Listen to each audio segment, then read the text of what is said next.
Shalom, selamat pagi, siang, ataupun malam bagi semua yang menonton video ini. Video ini dibuat untuk mengenang atau mengingat kembali bagaimana kehidupan ibu saya, yaitu Ibu Surileli Naipladung, dan sekaligus untuk merayakan hari ulang tahunnya pada tanggal 15 Oktober 1955. Dan di sini saya akan menceritakan bagaimana hidup ibu saya dari awal hingga akhir ketika ibu telah berpulang ke rumah Bapa di surga. Dan ini dia riwayat hidup yang ibu tulis sendiri di buku kecil ini. Dan ibu sempat berpesan juga di dalam catatannya ini, kalau misalkan ketika ibu sudah nggak ada, ibu pengen ini diceritakan. Jadi ini spesial untuk ibu saya dan keinginan ibu saya. Jadi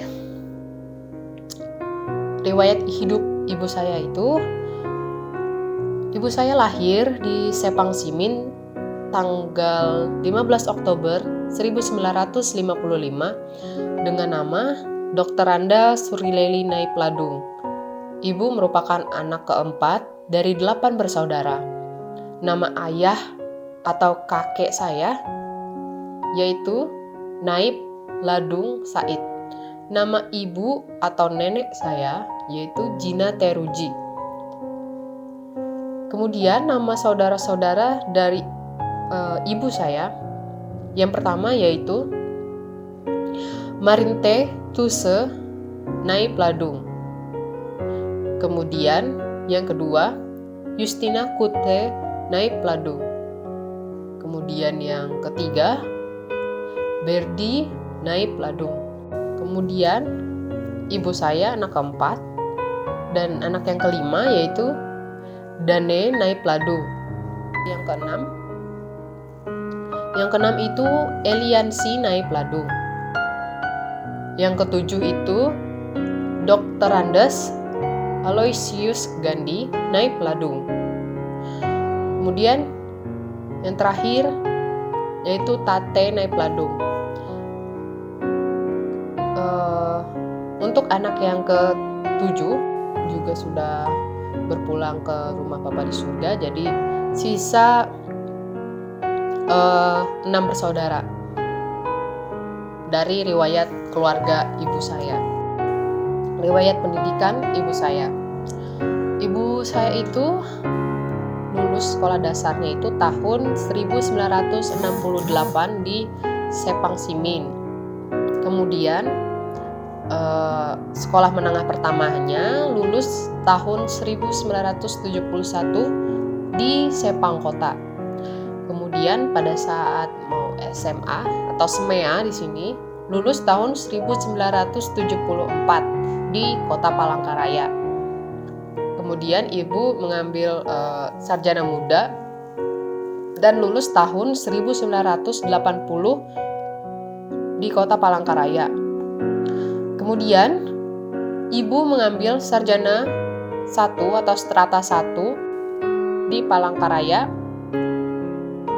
dan lulus tahun 1988. Jadi yang sarjana muda tadi, ibu itu ngambil jurusan pendidikan sosial, terus strata 1-nya itu mengambil jurusan pendidikan luar sekolah. Kemudian ibu terakhir sempat ingin menempuh S2 di tahun 2005 dan sudah mengambil satu semester dengan nilai A. IP-nya itu 4. Tetapi karena tidak ada biaya, maka terpaksa diberhentikan, dan juga oleh suami diminta untuk tidak melanjutkan sekolah S2-nya tersebut karena harus mengambil kuliahnya itu di luar pulau. Jadi pada tanggal 8 Oktober 2005 pukul 18.45 saat ibu mau berangkat kuliah semester kedua, ibu dilarang pergi dan akhirnya ibu sangat sedih dan cukup sakit hati karena hal itu. Karena kalau bisa saya katakan di sini ibu ini sangat senang sekali belajar. Kemudian riwayat pekerjaan ibu tahun 1975 dari Januari sampai dengan Juni, ibu itu mengambil honor mengajar di SMAP swasta di Desa Tangkahen. Kemudian Juli sampai dengan Desember 1975, ibu mengambil honor mengajar pada STK Sinar Surya di Desa Sepang Simin, berdua dengan Tante Marice Kumin sebagai guru STK pertama. Kemudian ibu pada Januari 1980 sampai dengan Desember 1983 honor mengajar pada SMP Nasional Palangkaraya, SMEA Nasional Palangkaraya, kemudian SMEA Isen Mulang Palangkaraya, dan terakhir di SMA Kristen Palangkaraya.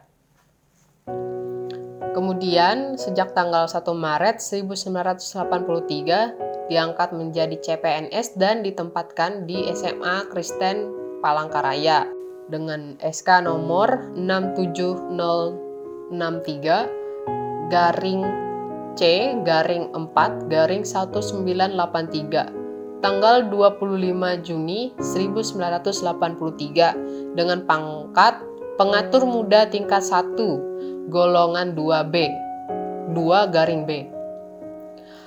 Dan tulisan ibu sampai di situ saja. Dan saya mungkin akan melanjutkan secara singkat. Jadi ibu setelah semua yang saya jelaskan tadi, ibu itu juga sempat diangkat menjadi dosen di Universitas PGRI Kota Palangkaraya. Tapi ibu tidak sempat mencantumkan di sini sepertinya.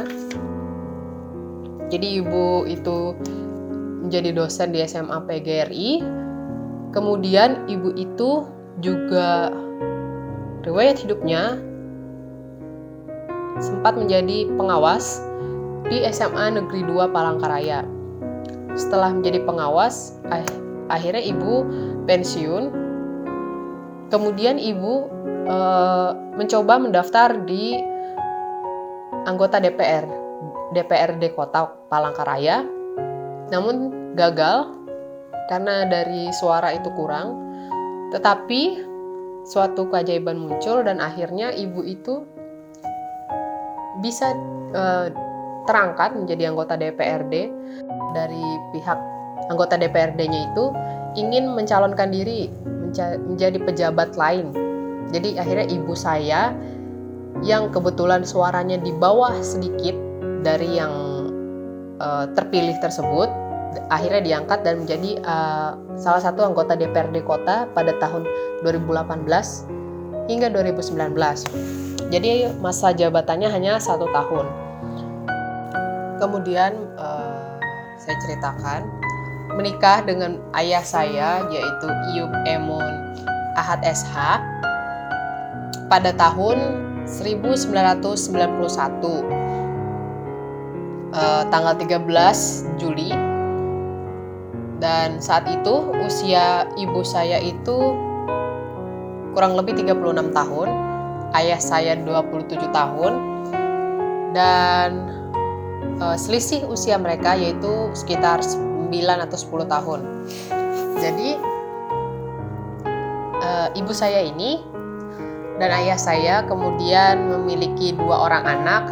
Yang pertama itu kakak saya, namanya Hendro Darmayanto Iyum Emun. Dan yang kedua itu saya sendiri, yaitu Dwi Utami Iyum Emun. Kalau kakak saya biasanya dipanggil Edo, dan saya sendiri biasa dipanggil Mimi atau Mimo, ya. Dan akhirnya saya mau ceritakan juga, ketika ibu saya membesarkan saya bersama dengan kakak saya itu, beliau orang yang sangat pandai lah menurut saya, karena ibu ini mengerti gimana cara untuk menjadi orang tua yang baik, tegas, itu tahu ibu bagaimana caranya. Kalau ibu marah, ibu itu pasti punya alasan yang jelas. Dan sebagaimana orang tua pada umumnya, pasti ada yang overprotective, ya maksudnya dalam beberapa hal, dalam misalkan jangan keluar malam, jangan ini, jangan itu, yang menurut saya pribadi itu terlalu menekan anak sih sebenarnya, kayak jangan keluar terlalu malam. Tapi namanya orang tua tuh pasti sangat khawatir anaknya kenapa-napa, entah di jalan nanti kenapa, kan kita berpikirnya seperti itu. Dan ya, selain ibu saya cukup overprotective tadi dan juga pandai, ibu itu bisa menempatkan diri dengan baik. Jadi ibu ini bisa menjadi seperti teman bagi anak-anaknya. Jadi saya dengan kakak saya itu lebih dekat kepada ibu dibandingkan kepada bapak, karena ibu ini bisa mengerti dan bisa kami saling sharing lah. Kalau ada masalah apapun itu kami sharing. Jadi kami cerita dengan ibu kami dan ibu juga cerita tentang masalahnya. Sebenarnya kalau boleh saya bilang, keluarga saya itu sering bercerita itu kepada saya, kepada yang paling kecil. Jadi kalau saya boleh bilang, saya yang menampung semua perasaan mereka lah. Jadi kalau mereka ada masalah, saudara mereka itu tempat curhatnya ke saya. Jadi sebagian kecil saya ngerti. Dan saya ikut melihat kejadiannya gitu. Ya, jadi selama ibu saya membesarkan saya, ibu itu sebenarnya sosok yang sangat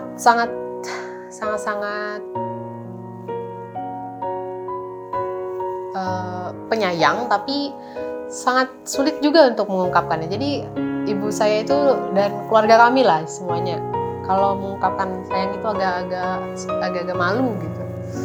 Tapi mereka menyampaikannya dengan perbuatan gitu, dengan apa yang bisa dilihat. Walaupun secara verbal jarang kami ucapkan. Jadi saya sampai akhir ibu saya meninggal pun saya juga menyesali itu sebenarnya, karena nggak sempat bilang saya sayang sekali sama ibu saya. Tapi saya yakin dan percaya ibu saya itu tahu, ibu saya itu paham bahwa kami semua sayang sekali sama ibu saya. Bahkan kalau saya boleh bilang, ibu saya itu lebih ke memberikan gitu. Misalkan kami mau apa dikasih. Kalau ngomong sayang itu susah, kayak jarang banget gitu. Tapi kami lebih ke tindakan sih. Dan ya, sedikit kegengsian itu sebenarnya hal yang sangat disayangkan sebenarnya. Tapi puji Tuhannya,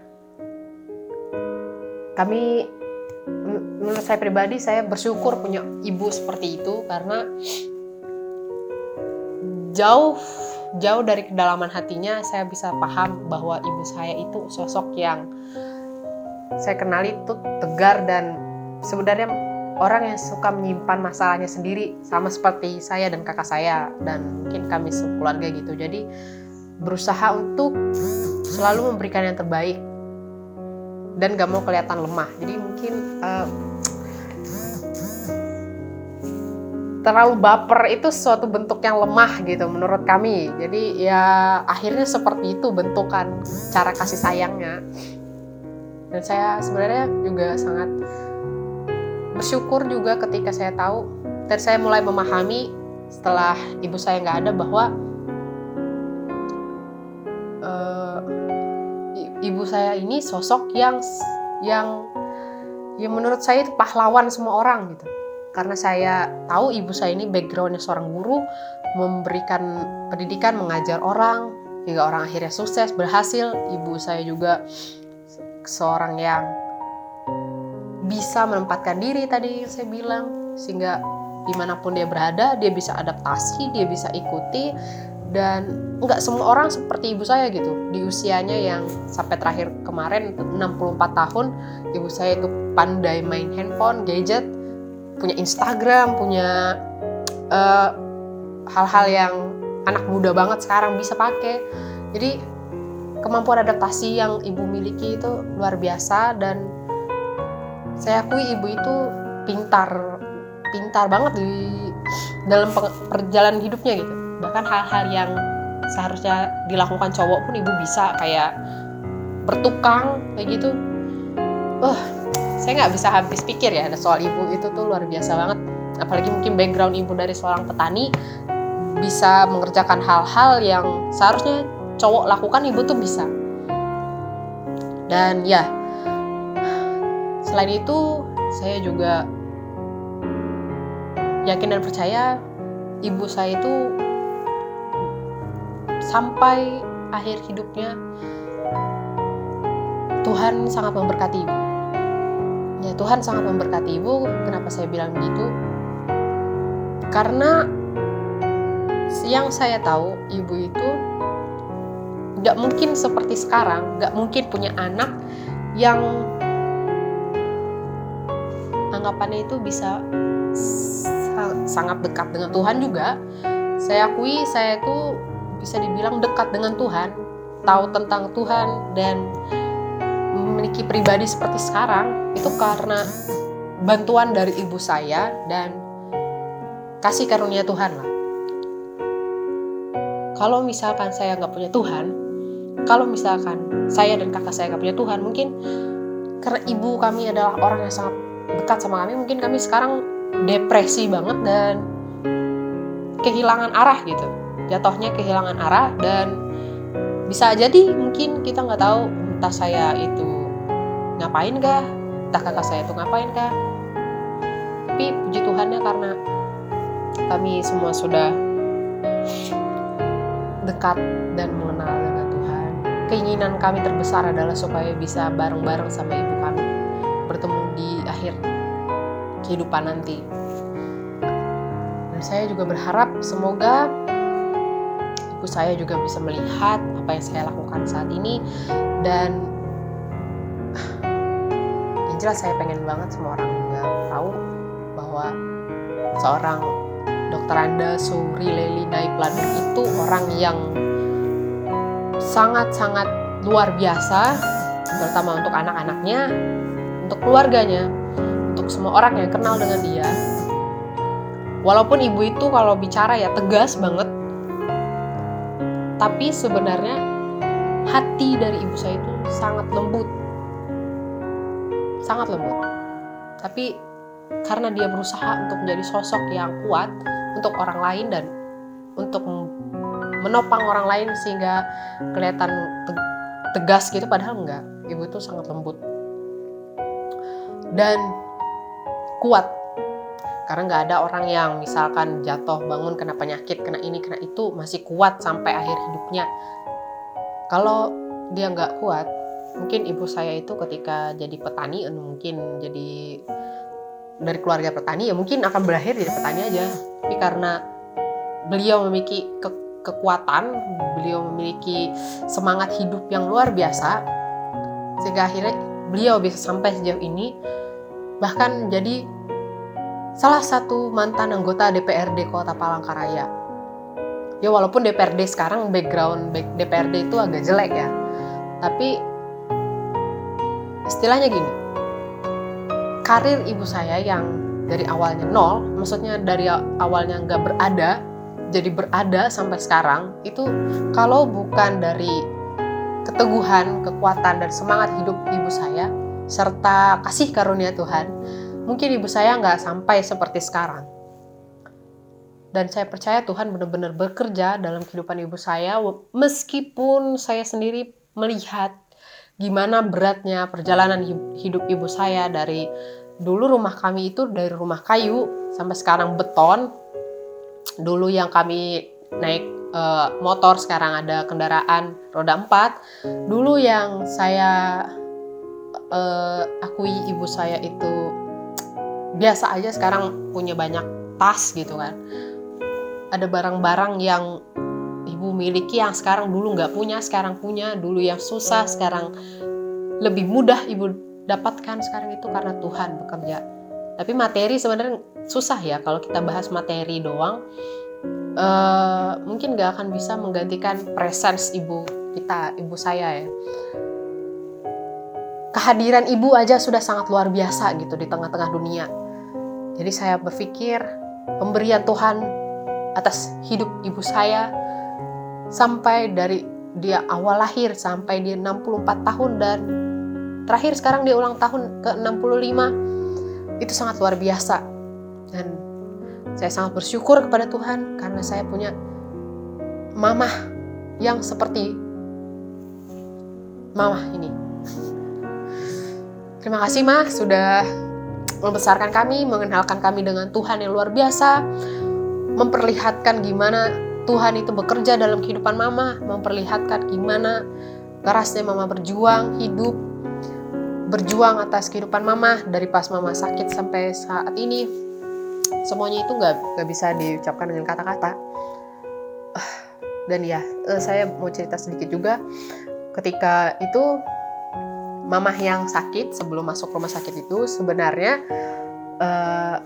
di tahun ini, waktu tahun 2020 ketika COVID-19 masuk ke Indonesia dan mulai merebak kemana-mana, jadi bulan Maret itu ketika saya masih di Unulam di Banjarbaru, Kalimantan Selatan, saya diminta pulang pada bulan Maret, akhir Maret, dan saya tinggal di Palangkaraya. Akhirnya saya sampai saat ini masih di kota Palangkaraya, dan saya menemani ibu saya lah kemanapun ibu saya pergi. Ibu saya itu seringnya ibadah, jadi kami sering ibadah bareng, ibadah bersama. Dan sebelum meninggal ibu itu sempat ikut pelayanan di Persekutuan Doa, tempat ibu saya itu di kelompok Persekutuan Doa dari Mediang Bapak Yance yang sudah menetapkan di kota Palangkaraya ini. Jadi kami itu ibadah dan ada suatu petunjuk bahwa ada pelayanan di kota di daerah Kalbar. Akhirnya ibu saya itu ikut pelayanan karena iman dan kerinduan hati ibu untuk ikut Tuhan.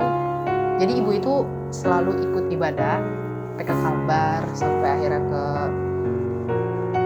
dari Kalbar, kemudian pulang, kemudian ibadah lagi di daerah Kalimantan Tengah ini aja, tapi saya kurang ingat itu di mana ya. Di Pinang Tunggal, daerah Pinang Tunggal, Kalimantan Tengah. Itu adalah ibadah terakhir yang ibu saya ikuti pada bulan Juli kemarin. Jadi setelah dari Kalbar pulang, semua itu dilakukan bulan Juli, terus akhir Juli ke Pinang Tunggal, habis itu pulang, dan akhirnya bulan Agustus ibu itu mulai sakit. Sakitnya itu sakit di belakang badannya, di tulang belakang, tulang ekornya gitu, jadi sakit pinggang lah. Terus kemudian berobat ke puskesmas, tapi nggak ada hasil yang kayak gimana. Akhirnya dikasih obat, tapi sakit ibu itu semakin aneh karena ke seluruh badannya, jadi semua badannya sakit. Akhirnya ibu itu sempat ngeluh, badannya nyeri semua. Kemudian setelah merasa nyeri itu muncul tiba-tiba demam, tapi nggak suhu tinggi, cuma merasa kayak meriang gitu. Jadi badannya, bagian badannya itu panas, tapi bagian bawah kakinya itu dingin. Kemudian setelah itu baru muncul gejala COVID ini. Ibu mulai batuk-batuk. Terus tanggal 12 Agustus 2020 ibu minta kami bawa ke Rumah Sakit Siloam. Akhirnya kami bawa ke Rumah Sakit Siloam. Terus ibu di sana diperiksa lengkap paru-paru. Terus ibu di rapid test sampai dicek pernafasannya. Ternyata SPO ibu itu cuma 88. Jadi ibu itu diminta untuk isolasi di sana. Dan akhirnya ibu diisolasi di sana, di rapid test, dilihat darahnya. Setelah dilihat darahnya ternyata non reaktif. Tapi pihak rumah sakit bilang itu masih belum cukup datanya, jadi akhirnya harus di swab test. Swab test tunggu 3 hari baru keluar hasilnya. Pas yang keluar hasilnya ternyata memang positif, tapi dites lagi untuk memastikan sampai akhirnya 6 hari baru keluar hasilnya yang benar-benar valid. Katanya swab test itu ibu positif COVID. Dan yang tadi pas cek paru-paru, pas pertama kali masuk itu, katanya ada bintik-bintik putih di paru-paru ibu. Akhirnya ibu itu diisolasi di rumah sakit Siloam dan dikasih oksigen. Tapi kondisi ibu tidak membaik, malah menurun. Dan kami semua sekeluarga tidak diperbolehkan bertemu dengan ibu. Jadi ibu itu meninggal sendirian, dan itu sebenarnya hal yang paling kami sesali. Kalau bisa diulang lagi waktu, kami sangat berharap sih ibu itu di rumah. Karena kalau di rumah sakit kami nggak sempat ngelihat gimana ibu berjuang, gimana seperti apa keadaan ibu di sana. Saya pribadi menyesali itu juga. Dan akhirnya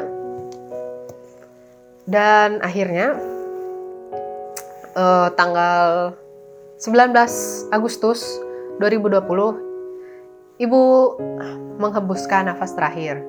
Jadi ibu menghembuskan nafas terakhir 19 Agustus 2020 itu jam 1 siang. Itu kami semua, keluarga semua sebelumnya berdoa. Ternyata Tuhan punya rencana lain. Tuhan inginkan ibu untuk pulang kembali bersama dengan dia. Jadi ya seperti itu kejadiannya. Dan hari itu juga tanggal 19 ibu akhirnya dimakamkan. Itu keluarga inti yang bisa lihat, keluarga inti yang menonton, menyaksikan prosesi pemakamannya itu. Dan ada beberapa keluarga juga tapi nggak boleh dekat, cuma kami aja, kayak saya, kakak saya, dan bapak yang benar-benar langsung di hadapan melihat ibu dimakamkan. Cuma kami nggak bisa lihat wajah atau rupa ibu kami cuma ya lihat peti matinya aja, sudah nggak ngelihat lagi ibu tuh gimana. Cuma saya sempat minta fotonya aja saat terakhir kali ibu sebelum dimasukkan dalam peti. Dan ya kejadiannya sangat cepat. Jadi bukan sangat cepat juga sih, pas meninggalnya ya sangat cepat ya, tapi prosesi pemakamannya itu lama banget, sampai mungkin jam 4 sore, jam 3 atau 4 sore baru dimakamkan ibunya. Jadi cukup lama menunggu prosesi persiapan pemakaman itu, cukup lama. Dan ibu dimakamkan di Jalan Matal, daerah Kereng, Jalan Matal, di pemakaman Kristen di sana. Karena ibu sudah membuat tempat sendiri, sudah membeli tempat makamnya sendiri. Jadi entah kenapa ibu itu ajaib juga. Jadi ibu tuh sudah mempersiapkan gitu makamnya sendiri, semuanya sendiri. Jadi kayak udah ngerti aja gitu gimana hidupnya dia gitu. Entahlah, mungkin saya juga bingung ya, karena apa orang baik itu cepat dipanggil Tuhan gitu. Dan orang baik itu kadang kalau meninggal itu ada yang tanda-tandanya jelas banget gitu, ada yang tanda-tandanya ya pelan-pelan. Kayak ibu saya ini, saya juga kurang paham, tapi ya gitu hebatnya ibu saya itu. Jadi ibu saya itu nggak pernah menyusahkan siapapun, bahkan sampai akhir hidupnya pun ibunya tidak pernah menyusahkan siapapun dan melakukan semuanya sendiri. Saya akui ibu saya itu luar biasa hebat.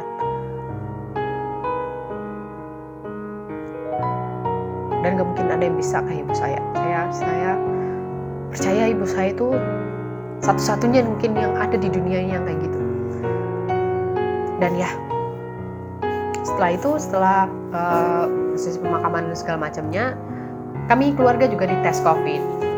Dan ternyata hasil tes itu menunjukkan bahwa saya dan bapak saya itu yang kena, kakak saya enggak. Jadi akhirnya kakak saya ini tinggal di rumah sendirian.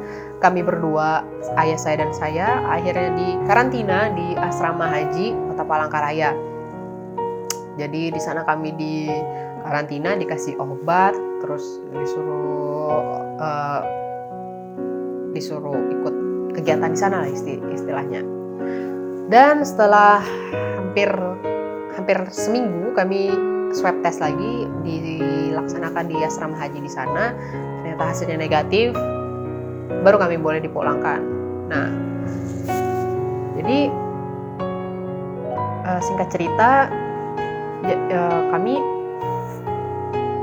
pulang ke rumah dan akhirnya kami meminta untuk keluarga semuanya berkumpul di sini untuk ibadah nanti 40 hari. Sudah dilaksanakan ibadah 40 harinya dan harapannya nanti akan segera kami pugar pemakaman ibu kami ini. Makamnya akan kami pugar biar lebih bagus.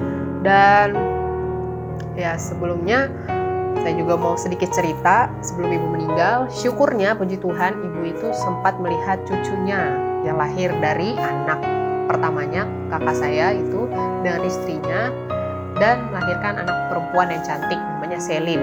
Jadi nama menantu ibu saya itu Resi dan nama cucunya Selin Evangelista.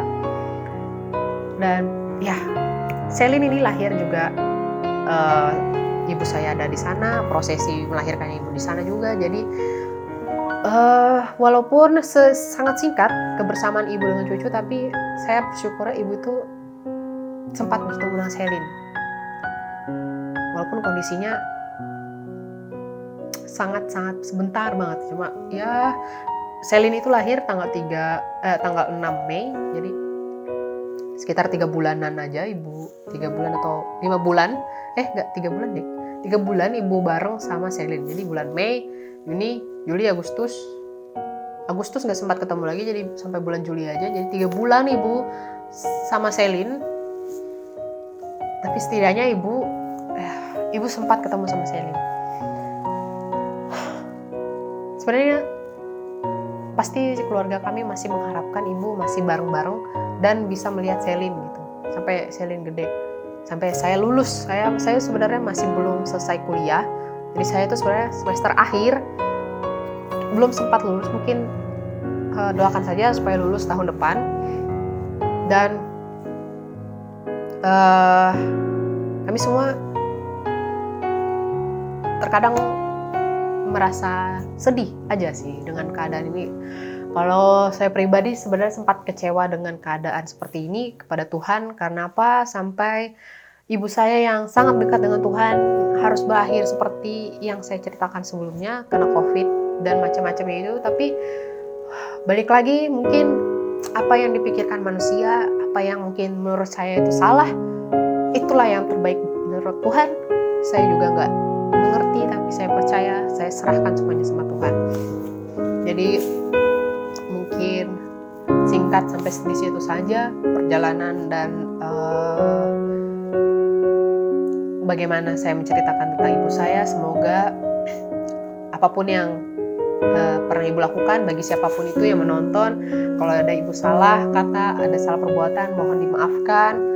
Dan mohon supaya dukungan doanya buat ibu saya, buat kami semua. Semoga kami semua bisa dikuatkan dan bisa ikhlas, bisa sabar, dan semoga buat kita semua, kita sehat selalu dan dijauhkan dari mara bahaya, sakit penyakit atau apapun, dari COVID dan dari